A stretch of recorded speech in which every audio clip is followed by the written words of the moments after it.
For 30 years, her reign of peace, the land in blessing did increase, and she was blessed by every tongue, by stern and gentle, old and young. Yeah, even the children at their mother's feet are taught such homely rhyming to repeat. In latter days, from Brahma came to rule our land a noble dame. Kind was her heart and bright her fame, and Ahilya was her honored name. What you heard just now is an Old English poem written by the poetess Joanna Belli in 1849, and it talks about the Queen Ahilyabai Holkar of Indore. So, who is this Queen Ahilyabai, you ask? Well, let's set the stage and start with Chhatrapati Shivaji Maharaj, whom I hope everyone already knows about. So, around 350 years ago, his dad worked as a general at the courts of the Deccan Sultanates. Shivaji Maharaj started a resistance movement against the Sultanate of Bijapur and the Mughals. He gradually took over forts and created the Maratha Empire with Raigad as his capital. Shivaji Maharaj was soon crowned Chhatrapati or the Emperor of his Hindavi Swaraj. Unfortunately, after his death, his son Sambhaji Maharaj and grandson Shahu ended up getting caught by the Mughals. Sambhaji Maharaj was brutally tortured and killed by Aurangzeb, while Shahu remained imprisoned. When Aurangzeb died, his son Bahadur Shah released Shahu under certain conditions and he went back to Maharashtra to reclaim the throne.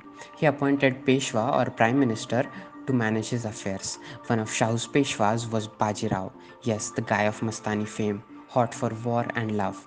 Baji Rao is credited for expanding the Maratha Empire from 3% to 30% of India, from Attock in Pakistan to Cuttack in Odisha.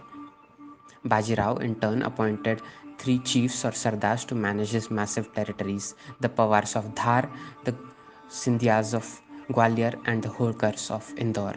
Yes, Malhar Rao Holkar was given the territories of Malwa in and around Indore. That was the background.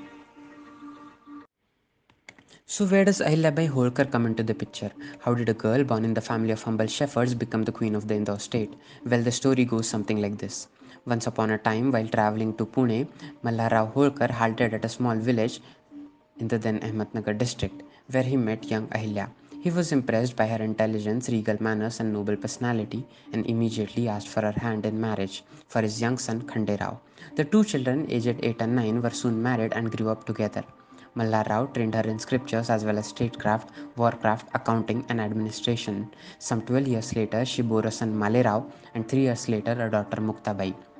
In a sad turn of events, Khanderao, her husband, died in a war and Ahilya was widowed. Mallarrao prevented her from committing sati and entrusted her with administrative responsibilities. Mallarrao continuously supported and encouraged Ahilya's talent. In 1776, Malharrao also died in the battlefield, and Malerao, Ahilya's son, ascended the throne. But he was mentally unstable and soon fell ill and died.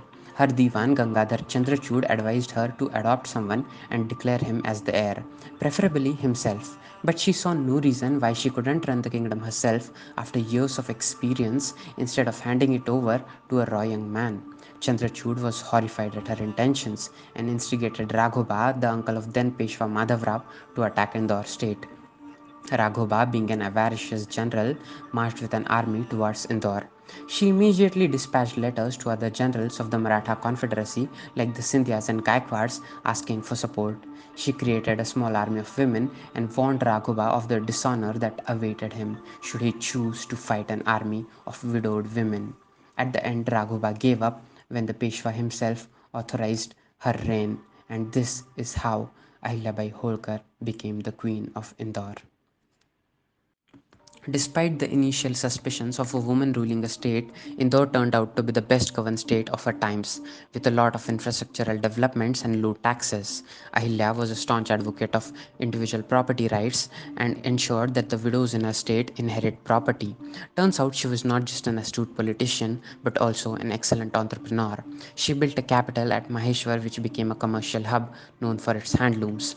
She invited weavers from across the country to Maheshwar and asked them to create a unique weave that could be given out as royal gifts. This was the birth of the Maheshwari sari. Cotton threads on the horizontal, silk threads on the vertical, and a beautiful reversible border, Maheshwari sari became popular all across India. But that's not all.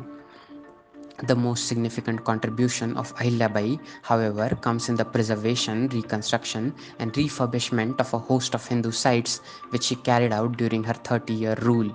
From Gangotri to Rameshwaram and from Dwarka to Gaya, she spent money on rebuilding temples destroyed under the Mughal rule, in restoring the past glory of holy sites, in building new temples, and in building ghats for easy access to almost all major rivers in Bharat.